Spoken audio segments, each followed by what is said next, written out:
بسم اللہ الرحمن الرحیم۔ السلام علیکم ڈیئر اسٹوڈنٹس، امید ہے آپ لوگ ٹھیک ہوں گے اور آپ لوگوں کی زندگی خوشیوں کے ساتھ گزر رہی ہوگی۔ تو آج جو ایک اور بند کی تشریح کے ساتھ حاضر خدمت ہوں،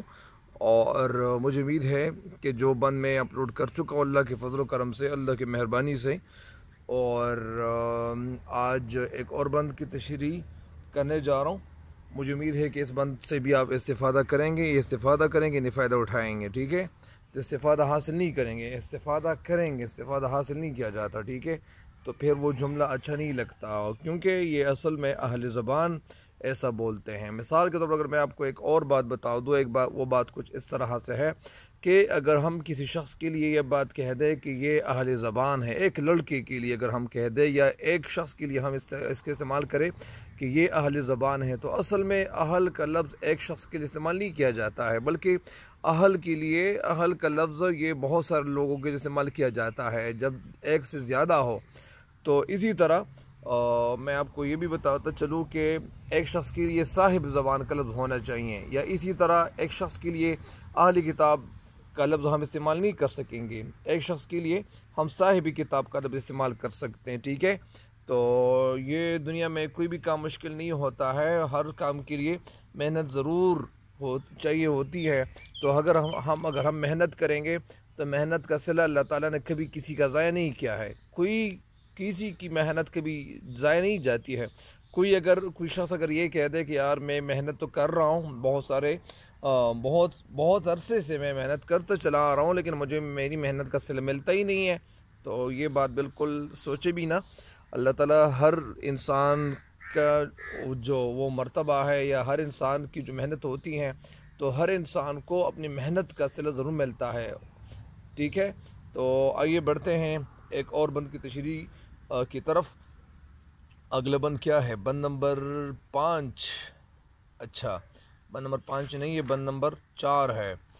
اچھا، وہ سرخی شفق کی ادھر چرخ پر بہار، وہ بار و درخت، وہ صحرا، وہ سبز زار، شبنم کے وہ گلوں پہ گہر ہائے آبدار، پھولوں سے سب بھرا ہوا دامان کوثر، دامن کی جمع دامان، نافے کھلے ہوئے وہ گلوں کی شمیم کے، آتے تھے سرد سرد وہ جھونکے نسیم کے۔ سرخی کسے کہتے ہیں؟ شفق کی۔ شفق کسے کہتے ہیں؟ وہ وقت جب سورج نکلتا ہو، طلوع ہوتا ہو، اس وقت جو سرخی نظر آ رہی ہوتی ہے یا زردی ہمیں نظر آ رہی ہوتی ہے، تو اسی کچھ وقت کے لیے جب سورج طلوع ہو رہا ہوتا ہے اس وقت، اور اس دوران میں، اور جب سورج غروب ہو رہا ہوتا ہے اس دوران کو، یعنی ان دونوں وقتوں کو ہم شفق ہی کہیں گے۔ وہ سرخی شفق کی ادھر چرخ پر بہار، چرخ کسے کہتے ہیں؟ آسمان کو کہتے ہیں، آسمان کو گگن بھی کہتے ہیں، گگن کسے کہتے ہیں؟ آسمان کو گگن بھی کہتے ہیں، ایک گگن کے تارے، اور ہم ایک ہیں۔ اچھا، تو وہ بارور پھلدار درخت، وہ صحرا کے معنی ہے چٹیل میدان، ریگستان، خالی جگہ، وہ سبزہ تو کسے کہتے ہیں؟ گرینی کو کہتے ہیں، زار یعنی وہ جگہ جہاں سبزہ ہی سبزہ ہو، شبنم پانی کے قطرے کو کہتے ہیں، جو رات کے وقت یعنی وہ پانی برستا ہے، قطرے برستے ہیں، اللہ تعالیٰ کا ایک نظام ہے جو چل رہا ہے۔ وہ گلوں پہ، گلوں کسے کہتے ہیں؟ پھولوں پہ، گوہر کے معنی موتی ہے، ہائے آبدار، ہائے کا لفظ یہاں جمع کے لیے استعمال کیا گیا ہے، تو ہائے آبدار یعنی چمکدار موتی۔ آبدار کے معنی ہے، آب کے معنی اصل میں تو پانی ہے، لیکن آبدار یعنی وہ ہمیں چمکدار دکھائی دیتی ہیں، تو وہ گل ہمیں چمکدار دکھائی دیتے ہیں، وہ موتی ہمیں چمکدار دکھائی دیتی ہے۔ بہرحال پھولوں سے سب بھرا ہوا دامان کوثر، پھولوں سے سب بھرا ہوا یعنی یہ ساری جگہ جو تھی، دامان کوثر پہاڑ، یعنی پہاڑوں کا جو دامن تھا وہ بھرا ہوا تھا، کس چیز سے؟ پھولوں سے۔ نافے کھلے ہوئے وہ گلوں کی شمیم کے، نافع کسے کہتے ہیں؟ نافع اصل میں مشک کو بھی کہتے ہیں، لیکن یہ ایک خاص قسم کا جو ہرن ہے، وہ جو چین کے علاقے، یہ کہا جاتا ہے کہ یہ چین کے علاقے، خطاً نیپال اور شام میں بھی پایا جاتا ہے۔ اس کے ناف سے خوشبو نکلتی ہے، جسے ہم عرف عام میں ہم اسے مشک بھی کہتے ہیں، مشک یا کستوری کہتے ہیں۔ تو ٹھیک ہے، تو یہ گلوں کی شمیم کے معنی کیا ہے؟ خوشبو ہے۔ گلوں کی جمع گل ہے، گلوں۔ تو پھول کو کہتے آتے تھے سرد یعنی یخ یعنی ٹھنڈے، وہ جھونکے نسیم یعنی صبح کی جو ہوا چل رہی ہوتی ہیں۔ اصل میں نسیم اس کو یعنی نسیم اس لیے کہتے ہیں کہ یہ صبح کے اذان سے پہلے یہ نرم ہوا چلتی ہے، اور وہ ہوا ایسی ہوتی ہے کہ انسان کے دل کو ٹھنڈک دیتا ہے۔ تو اس بند کے الفاظ تو ہو گئے۔ وہ سرخی شفق کی تشریح ملاحظہ ہو، وہ سرخی شفق کی ادھر چرخ پر بہار۔ وہ وقت یعنی شاعر اس شعر میں کہنا کیا چاہتے ہیں؟ شاعر اصل میں اور دراصل کہنا یہ چاہتے ہیں کہ انیس شاعر یعنی میر انیس کہتے ہیں کہ طلوع آفتاب سے تھوڑی دیر پہلے آسمان پر پھیلی ہوئی شفق کی سرخی عجیب بہار اور دل فریب، دل کو چھونے والا منظر وہ پیش کر رہی تھی۔ پھلدار درخت، وہ بارور درخت، وہ صحرا، وہ سبززار، پھلدار درخت، پھیلا ہوا دامان کوثر، اور کہ سورج کی دامن کوثر یعنی پھیلا ہوا دامن صحرا اور سرسبز و شاداب میدان انتہائی خوبصورت دکھائی دے رہے تھے۔ یعنی یہ منظر اتنا خوبصورت تھا کہ دل چاہ رہا تھا کہ میں اس کو بار بار دیکھتا چلا جاؤں۔ تو شبنم کے وہ گلوں پہ گہرہائے آبدار، شبنم پہ یعنی گلوں پہ، شبنم یعنی وہ پڑتا ہے، وہ رات کے وقت جو پانی برس رہا ہوتا ہے۔ تو اسی وجہ سے شاعر کہتے ہیں کہ پھولوں کی جو پتیاں ہیں اس پہ سورج کی کرنوں سے چمکتے ہوئے شبنم کے قطرے موتیوں کی طرح معلوم ہو رہے تھے۔ شبنم کے وہ گلوں پہ یعنی پھولوں پہ جو شبنم کے جو قطرے تھے وہ چمکدار موتیوں کی طرح دکھائی دے رہے تھے۔ اس کا مطلب یہی ہے، اس مصرع کا مطلب یہ ہے کہ وہ جو شبنم وہ پھول جس پہ شبنم یعنی پڑ رہا تھا، اسی طرح شبنم کے جو قطرے تھے وہ موتیوں کی طرح معلوم ہو رہے تھے۔ وجہ کیا تھی؟ وجہ یہی تھی کہ وہ یعنی موتیوں کی طرح دکھائی دے رہے تھے۔ اصل میں وہ تو پانی تھا، پانی کے قطرے تھے، لیکن وہ موتیوں کی طرح دکھائی دے رہے تھے، چمکتے ہوئے دکھائی دے رہے تھے۔ اور اگلا کہتے ہیں کہ پھولوں سے سب بھرا ہوا دامان کوثر، اور پہاڑ کا جو دامن تھا وہ پھولوں سے بھرا ہوا تھا۔ یعنی مطلب اس کا یہ ہے کہ جہاں تک نگاہ تھی یعنی نظر جہاں تک پہنچتی تھی وہاں پھول کھلے ہوئے تھے، خوبصورت پھول کھلے ہوئے تھے، اور پھولوں کی کثرت سے، پھولوں کی زیادتی کی وجہ سے، وہ پھولوں کی کثرت سے پورا ماحول جو تھا وہ ایسا خوشبودار دکھائی دے رہا تھا۔ پھولوں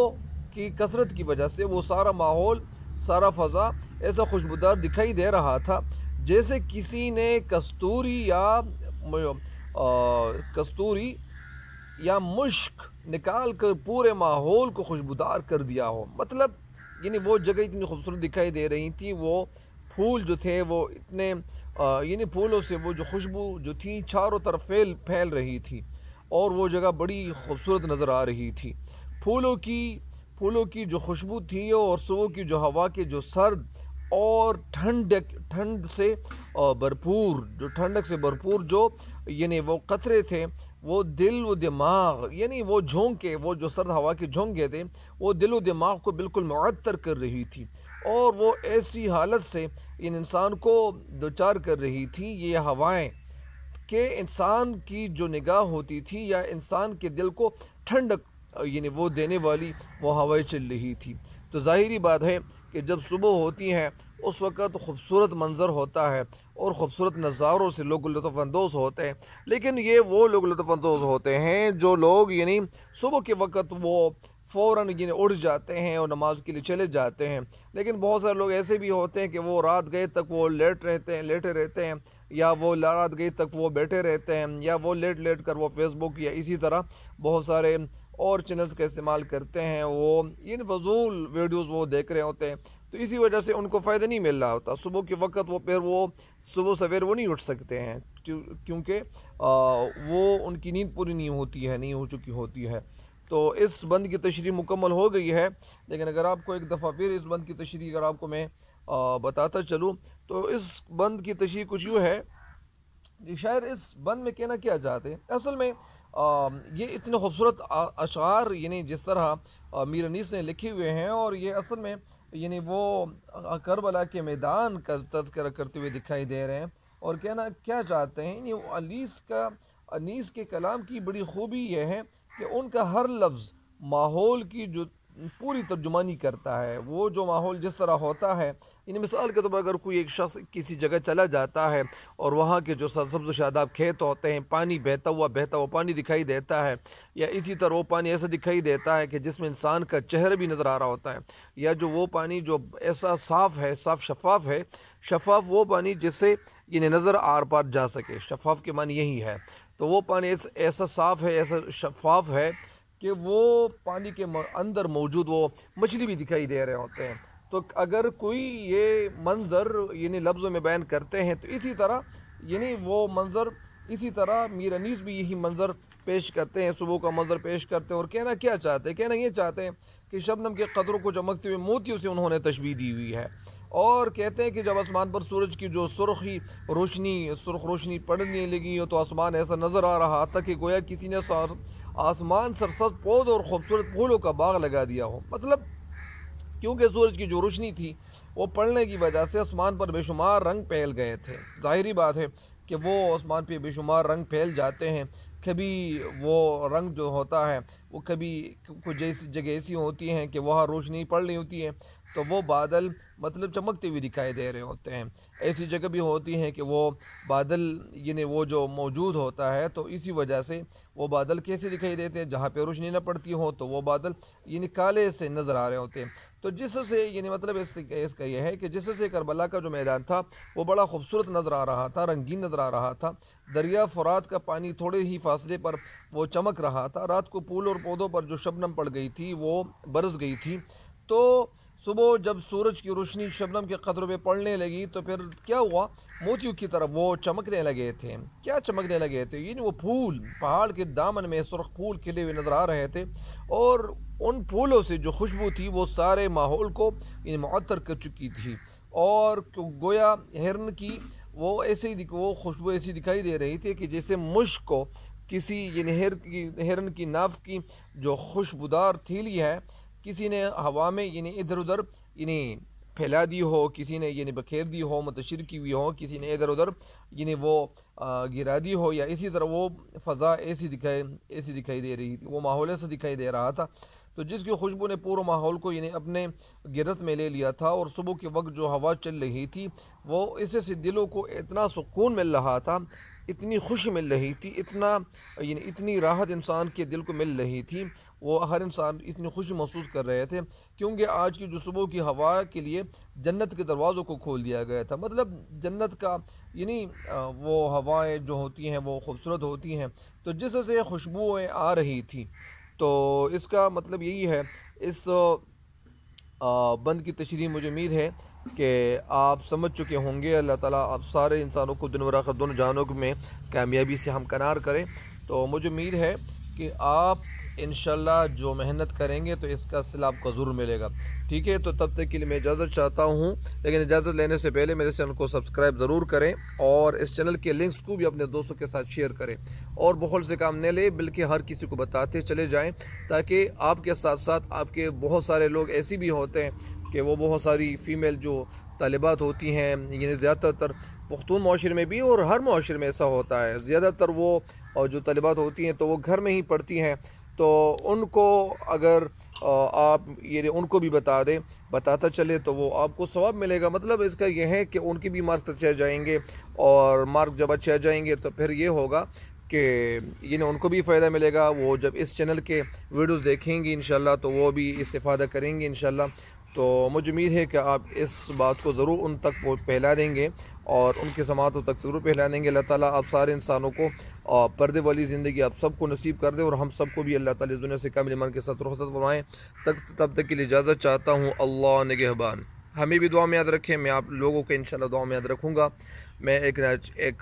حقیر و حقیر انسان آپ کو دعا میں یاد رکھوں گا۔ تب تک کے لیے اجازت چاہتے ہیں، اللہ نگہبان۔